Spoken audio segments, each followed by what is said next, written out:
¿Qué viene a tu mente cuando escuchas una frase como esta?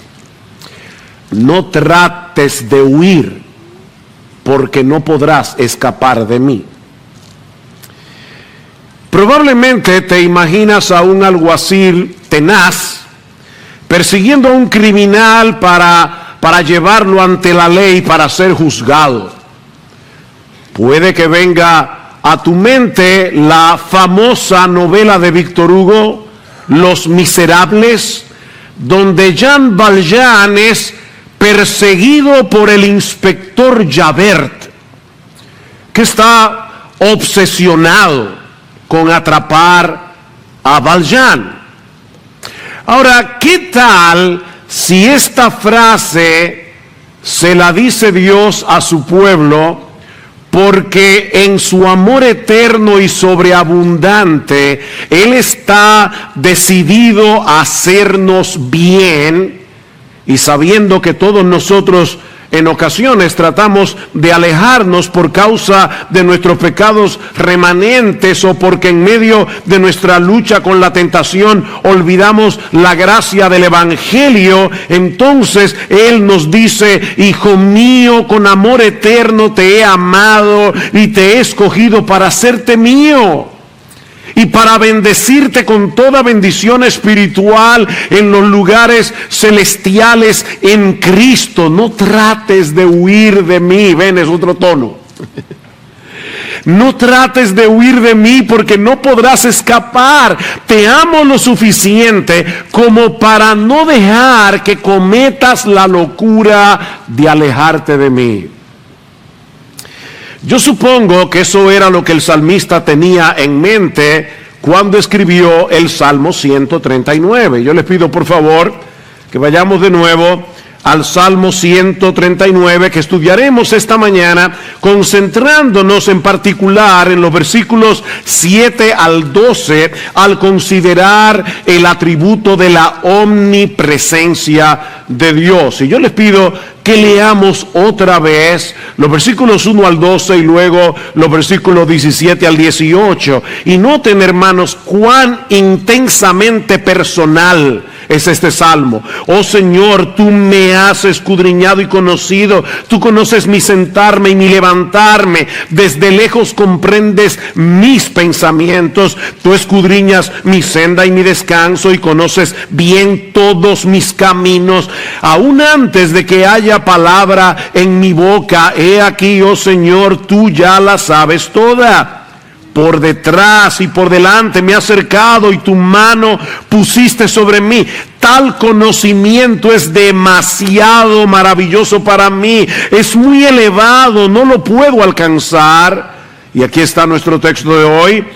¿A dónde me iré de tu espíritu? ¿O a dónde huiré de tu presencia? Si subo a los cielos, he aquí, allí estás tú. Si en el Seol preparo mi lecho, allí estás tú. Si tomo las alas del alba y si habito en lo más remoto del mar, aún allí me guiará tu mano y me asirá tu diestra. Si digo ciertamente las tinieblas me envolverán y la luz en torno mío será noche, no, ni aun las tinieblas son oscuras para ti, y la noche brilla como el día. Las tinieblas y la luz son iguales para ti. Versículo 17, cuán preciosos también son para mí, oh Dios, tus pensamientos, cuán inmensa es la suma de ellos, y si los contara serían más que la arena. Al despertar aún estoy contigo. Uno de los rasgos más sobresalientes de este salmo es la forma como el salmista aborda los atributos de Dios. No como una doctrina interesante sobre la que vale la pena disertar. No es un asunto intensamente personal y eminentemente práctico. De hecho, mis hermanos, este salmo era un himno para ser cantado en el Antiguo Testamento. Noten el título del Salmo 139, para el director del coro, Salmo de David. Este era un himno Sin embargo, al mismo tiempo, como los himnos que se cantaban en el Antiguo Testamento, es un tratado de teología aplicada. Lo que este hombre conocía de Dios tenía un impacto profundo, un impacto determinante en su vida cotidiana. Y eso es lo que yo espero que suceda en la mañana de hoy al considerar la doctrina de la omnipresencia de Dios a la luz de los versículos 7 al 12. Veamos entonces, en primer lugar, el alcance de la presencia de Dios. Versículo 7. ¿A dónde me iré de tu espíritu? ¿O a dónde huiré de tu presencia? David plantea una pregunta hipotética en el versículo 7. ¿Existe alguna posibilidad de que tú y yo podamos escapar de Dios? ¿Hay algún lugar en todo el universo creado en el que podamos escondernos de Él? Y obviamente la respuesta es un rotundo no, porque no existe ningún espacio en todo el universo en el que Dios no esté, y más allá del universo. Él no puede ser confinado, Él no puede ser limitado a ningún lugar, porque Él es inmenso. Los ingenieros que están aquí saben muy bien lo que significa la palabra mensura. Él es inmenso porque no puede ser medido. Él es inmedible. Cuando Salomón dedicó el templo de Jerusalén, él estaba consciente de que era iluso pensar que esa casa, por grande, majestuosa que fuera, pudiera contener a Dios. Primera de Reyes 8:27. Pero morará verdaderamente Dios sobre la tierra. He aquí que los cielos y los cielos de los cielos no te pueden contener, cuanto menos esta casa que yo he edificado. Mis hermanos, ¿dónde mora Dios? ¿Dónde habita Dios? En su estilo característico de hacer teología, Agustín de Hipona, un teólogo del siglo IV, se pregunta: ¿dónde habitaba Dios antes de crear el cielo y la tierra y antes de crear a los creyentes? Respuesta: Él vivía en sí mismo. ¿Dónde habitaba Dios? Él vivía en sí mismo, o como lo dijo otro teólogo, Dios es su propio hogar. O sea, solo en la inmensidad de Dios puede habitar el Dios infinito.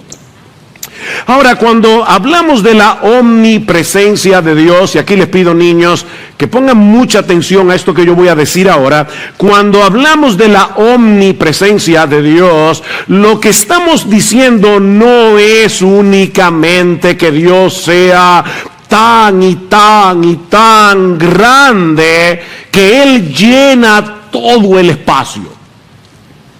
Obviamente, Él es así de grande. Él lo llena todo.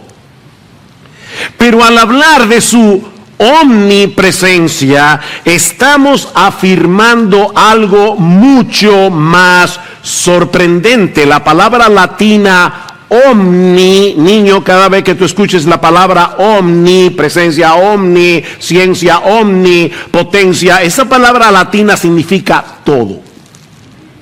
Omnipresencia. De manera que al decir que Dios es omnipresente, lo que estamos afirmando es que su presencia se encuentra en todo lugar a la vez. Dios está en todas partes simultáneamente al mismo tiempo. De ahí la pregunta del salmista en el versículo 7: ¿a dónde huiré de tu espíritu? ¿A dónde huiré de tu presencia? Esa palabra hebrea, como hemos dicho ya, significa cara. ¿A dónde me iré de tu cara? Yo estoy aquí en el púlpito predicando la palabra, y mi voz, a través de estos mecanismos, ¿verdad?, está llenando todo este espacio. Pero yo sigo aquí. Y solo puedo estar consciente de lo que veo con mis ojos y en un sentido, en un grado menor de lo que yo puedo escuchar con mis oídos. Si algo pasa aquí detrás, yo voy a estar consciente de lo que está pasando hasta cierto punto, aunque no sé lo que está pasando. Pero ese no es el caso de Dios. Mis hermanos, recuerden lo que veíamos la semana pasada. Todo lo que hay en Dios es Dios, porque Él no está compuesto de partes. Y por lo tanto, donde quiera que Él está allí con todo su ser, con toda su esencia, con todos sus atributos. O sea, vuelvo y repito, no es que Dios es tan y tan y tan y tan grande que lo llena todo. Él es tan y tan y tan grande que lo llena todo. Pero lo que significa la omnipresencia es que en todo lugar está todo Dios con todo su ser y con todos sus atributos al mismo tiempo. Jeremías 23:23. ¿Soy yo un Dios de cerca, declara el Señor, y no un Dios de lejos? ¿Podrá alguno esconderse en escondites de modo que yo no lo vea, declara el Señor? ¿No lleno yo los cielos y la tierra, declara el Señor? Ustedes recuerdan lo que hicieron Adán y Eva cuando pecaron contra Dios y oyeron su voz en el huerto. Dice la Escritura que trataron de esconderse de Dios. Génesis capítulo 3, versículo 8. Pero eso es tan absurdo como lo que, bueno, yo no sé tú, pero lo que muchos de nosotros tal vez hacíamos cuando éramos niños y estábamos acostados y sentíamos miedo y entonces nos cubríamos con la sábana. Tremenda protección. La sábana no era precisamente el mejor escondite. Niños, óyame, ese no es el mejor escondite en caso de que entre un ladrón. Bueno, pues así de absurdo es pensar que nosotros podemos huir de Dios, porque Él no solo trasciende el espacio, sino que está presente con todo su ser, en todo lugar, al mismo tiempo. Omnipresente. ¿Ven? No es solo inmenso, es omnipresente.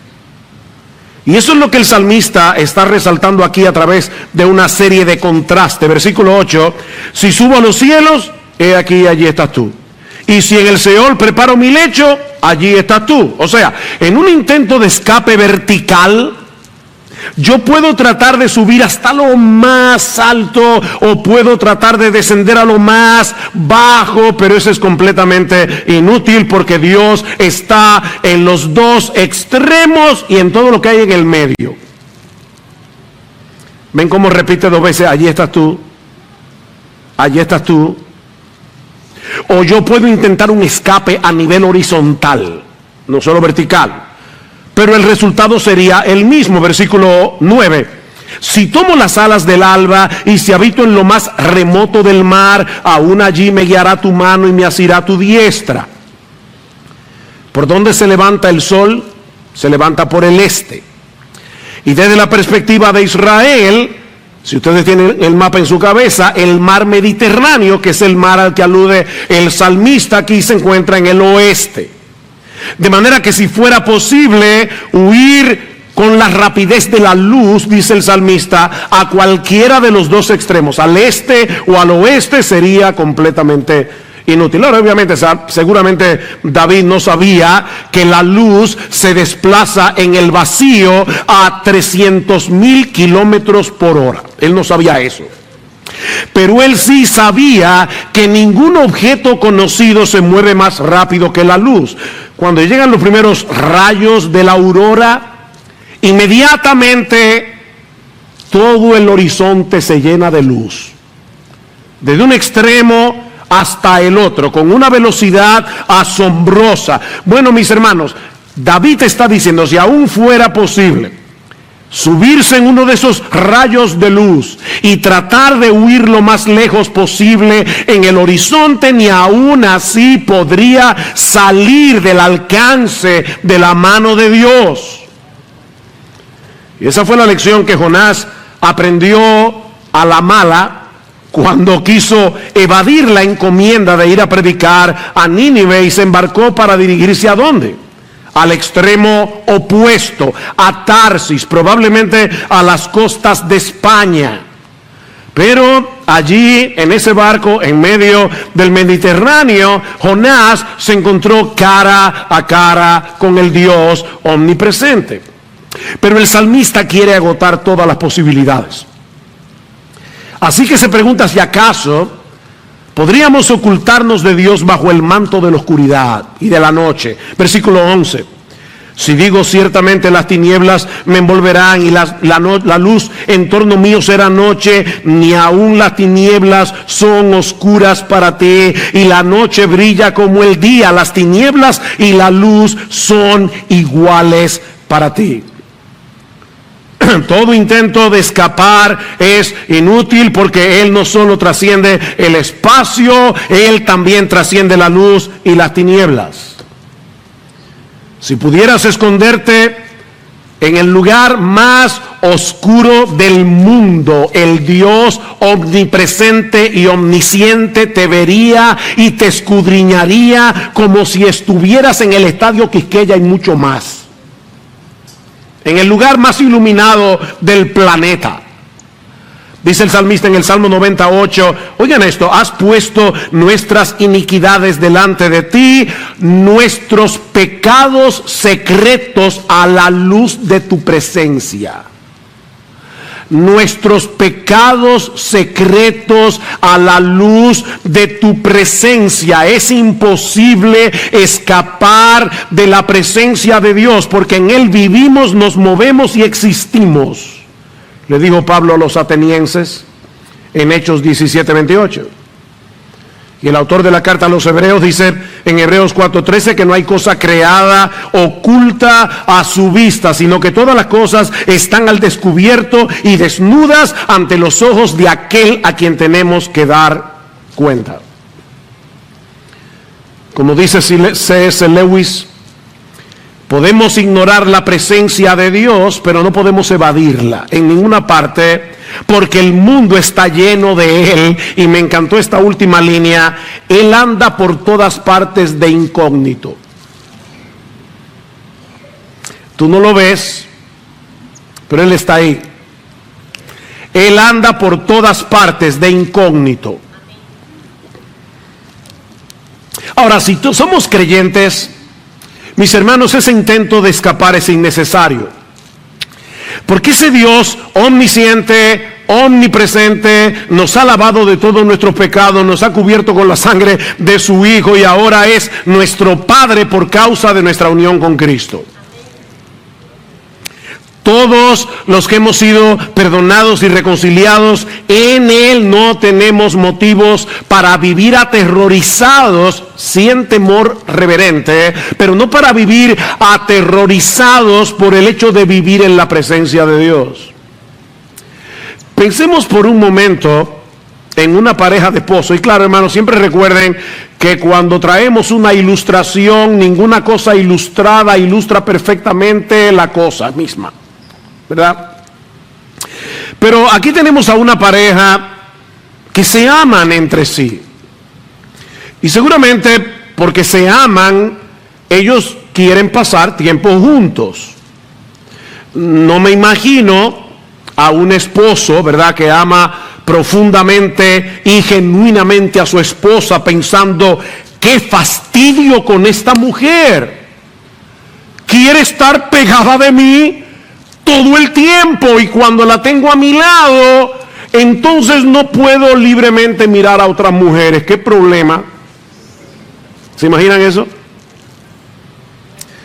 Bueno, así de absurdo sería si alguien que profesa conocer al Dios lleno de gracia, lleno de bondad, que en Cristo ha venido a ser nuestro Padre, y aún así quiere mantenerlo lejos o a una distancia prudente para pecar tranquilo.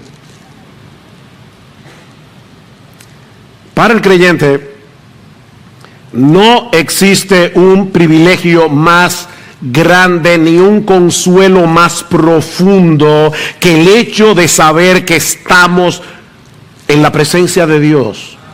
Estemos donde estemos, la mano de Dios nos guía, la mano de Dios nos sostiene, como dice David en el Salmo 139. Y en el Salmo 16, David dice que en la presencia de Dios hay plenitud de gozo, delicias a su diestra para siempre. Es el incrédulo el que sí tiene razones de sobra para vivir aterrado ante la presencia de Dios. Porque si bien es cierto que Dios está completamente presente en todo lugar, con todos sus atributos, eso no significa que su presencia se manifieste de la misma manera en todo lugar y circunstancia. Lo que nos lleva a nuestro segundo encabezado. Ya vimos el alcance de la presencia de Dios. Vemos ahora en segundo lugar las manifestaciones de la presencia de Dios. Las manifestaciones diversas de la presencia de Dios. Todo Dios está en todo lugar, pero obrando de diversas maneras. Y yo puedo poner una ilustración aquí. Vamos a suponer que nosotros tenemos un padre humano trabajando desde su casa en su computadora. Pero al mismo tiempo la esposa salió y le pidió que vigilara al bebé. Así que él está trabajando en la computadora y al mismo tiempo velando por su bebé de 1 año que está durmiendo en la cuna, y al mismo tiempo pendiente del teléfono porque en cualquier momento su esposa lo va a llamar para decirle que ya terminó su diligencia y que la vaya a buscar. Fíjense, este papá como empleado está presente en ese lugar trabajando. Como padre está presente cuidando a su bebé. Y como esposo está presente pendiente de su esposa. Pero es un solo hombre. Bueno, eso es un ejemplo humano, ¿verdad? En un sentido infinito, Dios está presente en todo lugar, pero haciendo un montón de cosas a la vez, y algunas de ellas muy diferentes entre sí. Es por eso que el teólogo Wayne Grudem nos dice que si bien es cierto que Dios está presente en todo punto en el espacio con todo su ser, sin embargo Dios actúa en formas diferentes en diferentes lugares. En ese sentido podríamos decir, sintetizando esto al máximo, que la presencia de Dios se manifiesta de 3 maneras: sustentando su creación, juzgando y castigando a los impíos y bendiciendo a los suyos con toda bendición espiritual. Dios está haciendo eso, todo eso al mismo tiempo, en todo lugar. Primero, Dios está presente en todo lugar, en todo el espacio que te puedas imaginar, sustentando su creación. Todas las cosas creadas se mantienen existiendo y funcionando porque Dios está allí. No son las leyes de la naturaleza, ese es el nombre que los hombres le ponen para tratar de explicar lo que está haciendo Dios, pero es Dios el que está sosteniendo cada estrella, es Dios el que está sosteniendo cada planeta, es Dios el que está sosteniendo toda su creación al mismo tiempo. Y lo hace de una manera impresionante. Yo no sé si alguna vez tú has pensado en el hecho de que este planeta gira alrededor del Sol y sobre su propio eje a una velocidad impresionante. Si de repente este planeta da un frenazo, tú y yo caeríamos en Plutón. Pero eso no va a pasar. Eso no va a pasar porque Dios está cuidando su creación. Dicen Colosenses 1:17 que es por medio de Cristo que todas las cosas se mantienen cohesionadas, literalmente, o formando un todo coherente. Y el autor de la carta a los Hebreos dice que Él es quien sustenta todas las cosas con su palabra poderosa. Hebreos 1:13. Pero la Biblia también nos enseña que Dios está presente en todo lugar por medio de su autoridad y su justicia para juzgar y castigar al malo conforme a sus obras. Dice en Génesis 18:21 que Dios descendió sobre Sodoma y Gomorra para castigarlos por sus pecados. Ahora, no piensen que porque la Biblia dice que Dios descendió, es que Dios se movió del cielo hacia la tierra. No, eso es lo que se conoce como un lenguaje antropomórfico. Antropos, hombre, mórfico, forma de, o sea, es la forma como Dios habla, el lenguaje que Dios usa para que tú y yo, que somos seres humanos limitados, podamos entenderlo. Lo que esto quiere decir es que el Dios omnipresente había decidido traer sus justos juicios sobre Sodoma y Gomorra por causa de su maldad. Él siempre estuvo allí, pero en ese momento Él decidió juzgar a la ciudad y castigarlos por sus pecados. Así que Dios no se mueve de lugar, pero su juicio desciende en ocasiones para destruir al malo. Dice en Isaías 59:2 de Israel que sus iniquidades habían hecho separación entre vosotros y vuestro Dios, y vuestros pecados le han hecho esconder su rostro de vosotros para no escucharos. ¿Se dan cuenta, hermano, que no se trata de una distancia física la que Dios recorre? Es una distancia relacional. Separados en una distancia relacional. Hace unos años estaba dándole consejería a un par de esposos y ellos no estaban bien. Estaba uno sentado en un extremo del sofá, el otro en el otro extremo del sofá. Claro, si yo tomaba una regla de medir, no estaban tan lejos. Pero yo que sabía lo que estaba pasando, ellos estaban allí sentados a kilómetros de distancia, emocionalmente hablando, relacionalmente hablando. Es en ese sentido que había una separación. Ellos querían la bendición de Dios, le oraban a Dios, pero no querían arrepentirse de sus pecados. Ellos no querían divorciarse de su iniquidad, y eso había hecho una separación entre ellos y Dios. Lo que nos lleva a la tercera manifestación de la presencia de Dios que encontramos en las Escrituras, y es el hecho de que Dios está en medio de los suyos para bendecirlos con toda bendición espiritual en los lugares celestiales en Cristo. ¿Y saben qué? Ese es el uso más común de la expresión la presencia de Dios que encontramos en toda la Biblia. Casi siempre que se habla de la presencia de Dios es que Él está allí para bendecirnos, que Él está allí para darnos de su favor, que Él está allí con toda su bondad. Comparando la condición de los efesios antes de su conversión, Pablo les recuerda en Efesios 2:12 que cuando no eran creyentes ellos estaban separados de Cristo. ¿Qué significa eso? Alejados de la ciudadanía de Israel, ajenos a los pactos de la promesa, sin esperanza, sin Dios en el mundo. Pero ahora, en Cristo Jesús, vosotros que en otro tiempo estabais lejos relacionalmente hablando, no físicamente, habéis sido hechos cercanos por la sangre de Cristo. Así que no es que Dios está lejos y de repente Él se mueve hacia nosotros. No, es que Él atrae nuestro corazón hacia Él, obrando arrepentimiento, obrando reconciliación para ahora poder bendecirnos. El teólogo Matthew Barrett lo explica con este ejemplo. Vamos a suponer que estás en un bote de motor y se descompone el bote a 100 yardas de una isla. La gente de la isla es buena gente, por lo que atan una cuerda a tu bote, regresan a la isla y te jalan. Pregunta, ¿qué es lo que se mueve? ¿El bote o la isla? Desde el punto de vista del barco, parece que la orilla está cada vez más cerca, dice Barrett. Sin embargo, en realidad la orilla está fija, es el bote el que se mueve. Y es lo mismo que ocurre con el Señor. Él es una roca inmutable, pero mientras tu bote se mantenga anclado en Él, vas a poder ser arrastrado a la seguridad de esa roca en medio de una tormenta. Como dice Stephen Charnock, que escribió el tratado de los atributos de Dios más memorable, más extraordinario que yo creo que se ha escrito en toda la historia de la iglesia.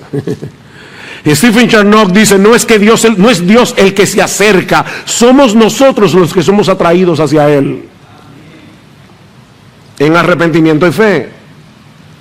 Isaías 57:15, porque así dijo el alto y sublime, el que habita la eternidad y cuyo nombre es el Santo: yo habito en la altura y la santidad. Wow, Él está allí exaltado y con el quebrantado y humilde de espíritu, para hacer vivir el espíritu de los humildes y para vivificar el corazón de los quebrantados. ¿Ven?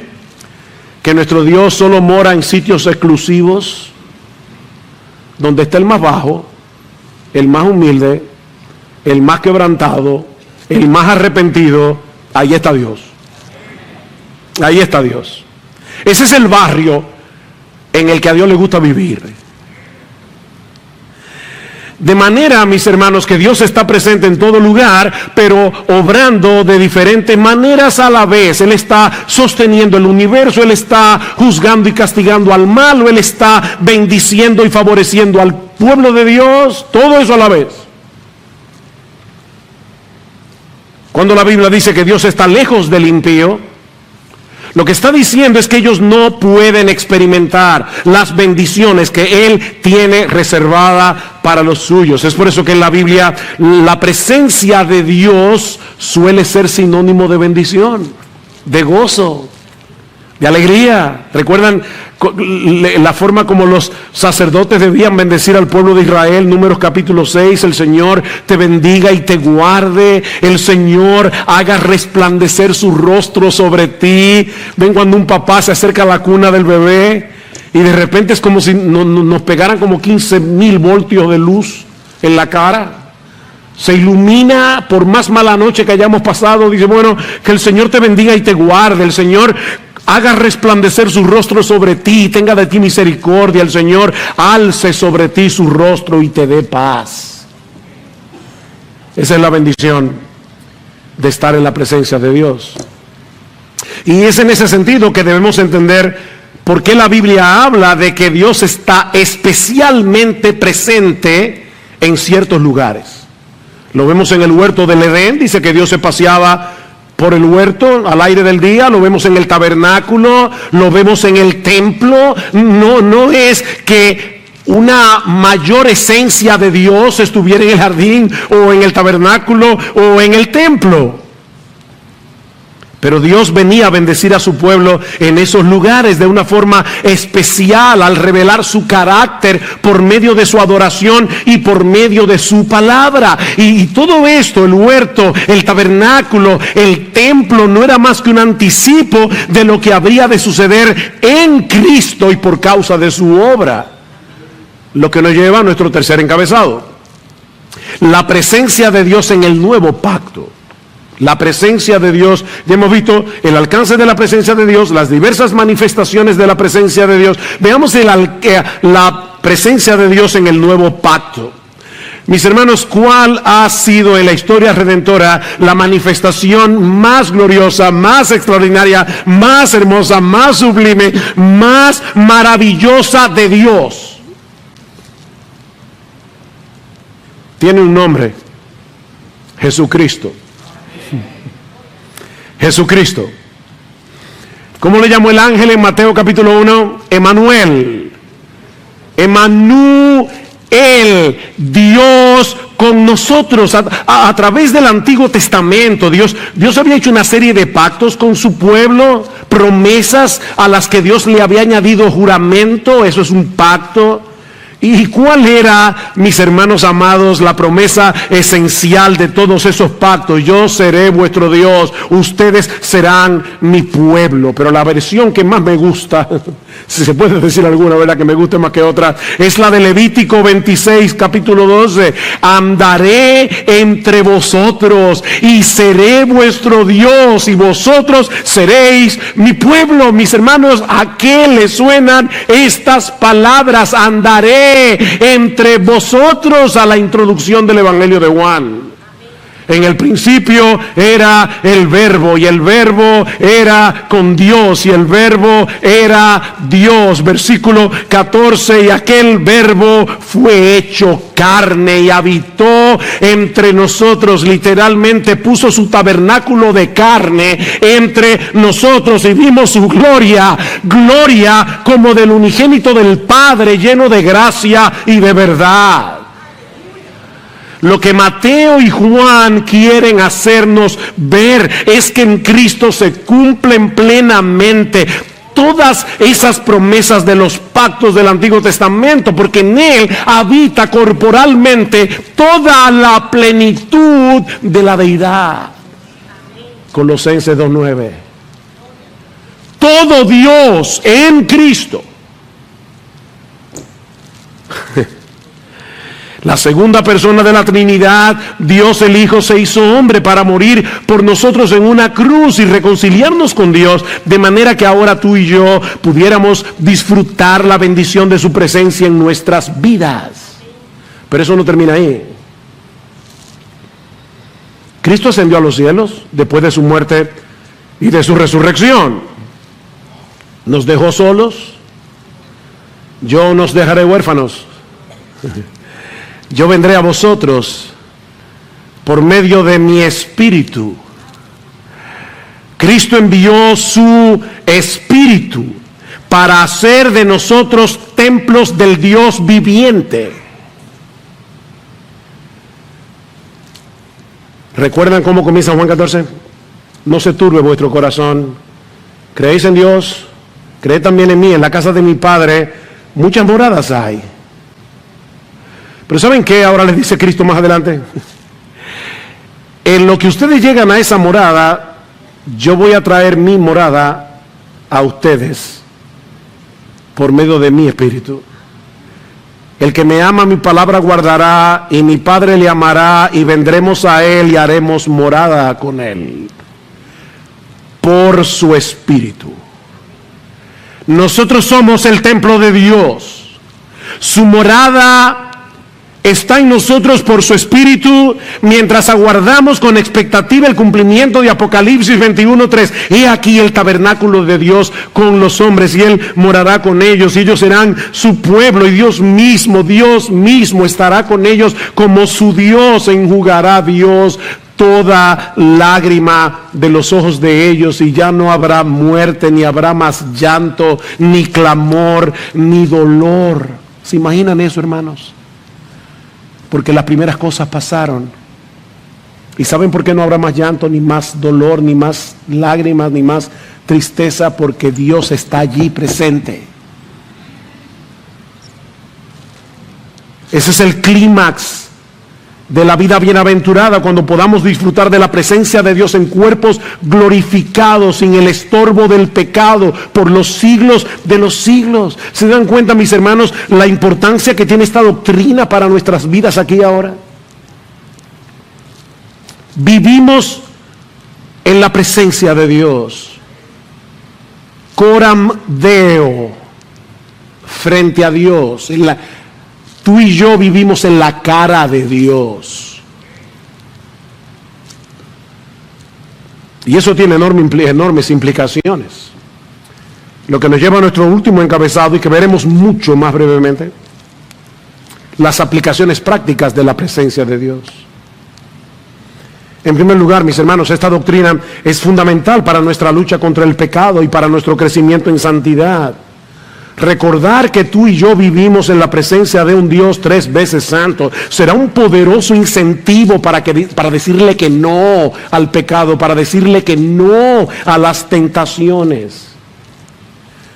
Todo lo que hacemos, no solo lo hacemos en la cara de Dios, sino teniendo a Dios morando en nuestro corazón si somos cristianos.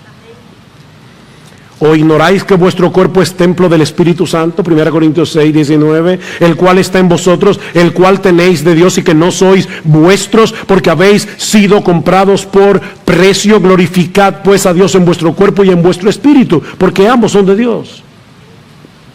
En segundo lugar, esta doctrina es un gran consuelo en medio del dolor.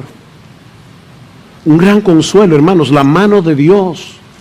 La mano de Dios está sobre nosotros en todo momento y circunstancia, pero de manera particular en medio del sufrimiento. Claman los justos y el Señor los oye. Óyeme, tus suspiros no le son ocultos a Dios. Yo no sé a ti, pero hay momentos, ha habido momentos en mi vida en que yo estoy tan afligido que yo no puedo articular palabra. Y más de una vez me he visto a mí mismo diciéndole a Dios: Señor, no puedo orar. Yo no sé qué decir. Pero yo solamente sé una cosa: tú interpretas perfectamente cada una de mis lágrimas. Y eso me consuela. Claman los justos y el Señor los oye y los libra de todas sus angustias. Y ahora escuchen: cercano está el Señor a los quebrantados de corazón y salva a los abatidos de espíritu.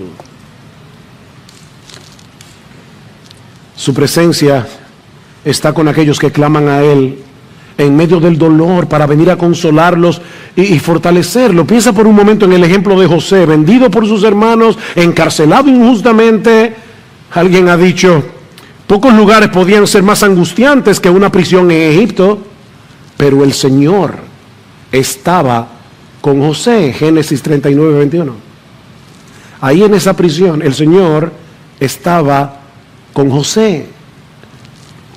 En tercer lugar, esta doctrina debe ser un incentivo para tener comunión continua con Dios y para depender continuamente de Él en oración. Mis hermanos, Él ha prometido estar con nosotros todos los días hasta el fin del mundo, sobre todo cuando estamos cumpliendo con la encomienda de hacer discípulos. Él está allí ayudándote, no estás solo. Mi hermano, mi hermana, aprovecha esta promesa de Cristo para mantenerte en una continua y deleitosa comunión con Él. En medio de las cosas más sublimes, en medio de las cosas más cotidianas. En cuarto lugar, la omnipresencia de Dios debe ayudar a los creyentes a luchar con el temor. Todos nosotros tenemos que luchar con el temor en diferentes circunstancias. ¿Qué va a pasar si ocurre esto, si ocurre aquello? Dice alguien: donde quiera que las pruebas te encuentren, escucha su promesa. No temas, porque yo estoy contigo. No desmayes, porque yo soy tu Dios que te esfuerzo. Siempre te ayudaré, siempre te sustentaré con la diestra de mi justicia. En quinto lugar, el hecho de que Dios manifieste su presencia especial en medio de su adoración y de su palabra debería traernos con expectativa a adorarle cada domingo. Cada domingo la iglesia, mis hermanos, la iglesia congregada, no este techo, no estas paredes, la iglesia, piedras vivas, la iglesia congregada es la casa del Dios viviente, dice Pablo en 1 Timoteo capítulo 3 versículo 15. Por si acaso no es que haya más esencia de Dios en este lugar que la que hay allá afuera. No, todo Dios está en todo lugar, con todo su ser, con todos sus atributos al mismo tiempo. Pero Dios viene a bendecir a su pueblo por medio de su palabra cantada, por medio de su palabra predicada, cuando nos reunimos en su nombre y en su día. Me sorprende sobremanera Hebreos capítulo 2. Dice, hablando de Cristo, que Él no se avergüenza de llamarlos hermanos, diciendo: anunciaré tu nombre a mis hermanos, en medio de la congregación te cantaré himnos. Eso es Cristo hablando. ¿Tú sabías que cuando ahorita estábamos cantando, Cristo estaba aquí cantando contigo y conmigo?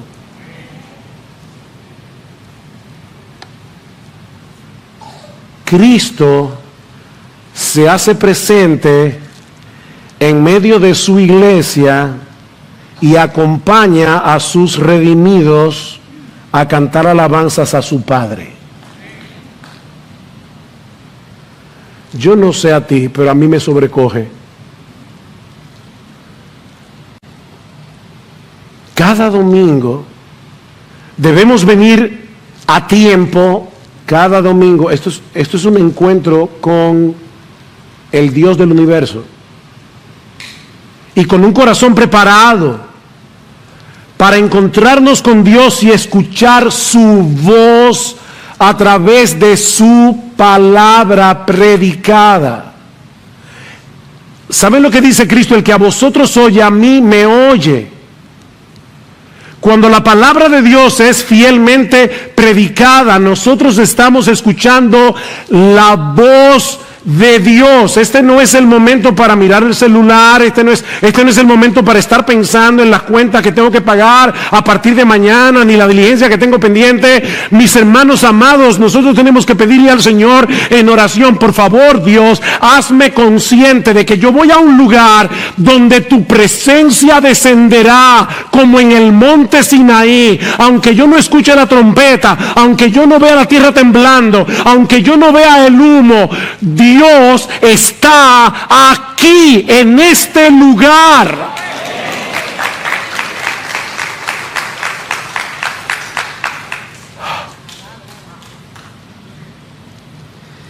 Así dice el Señor: el cielo es mi trono y la tierra el estrado de mis pies. ¿Dónde pues está la casa que podríais edificarme? ¿Dónde está el lugar de mi reposo? Todo esto lo hizo mi mano, y fue así que todas estas cosas llegaron a ser, declara el Señor. Pero ¿saben qué? A este miraré, al que es humilde y contrito de espíritu y que tiembla ante mi palabra.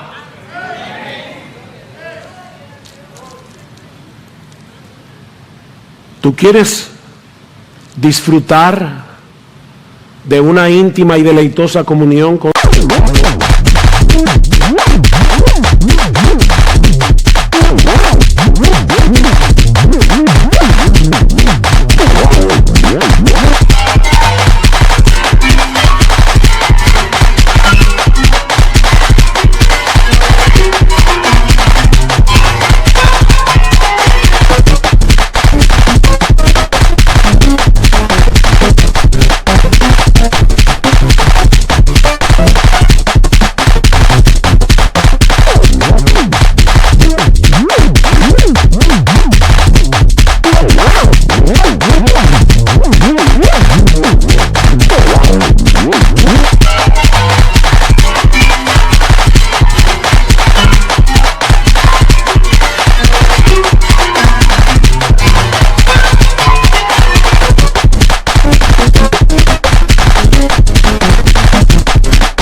Dios?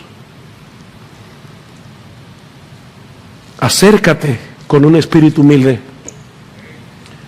y con un corazón sensible para escuchar su voz a través de la exposición de su palabra.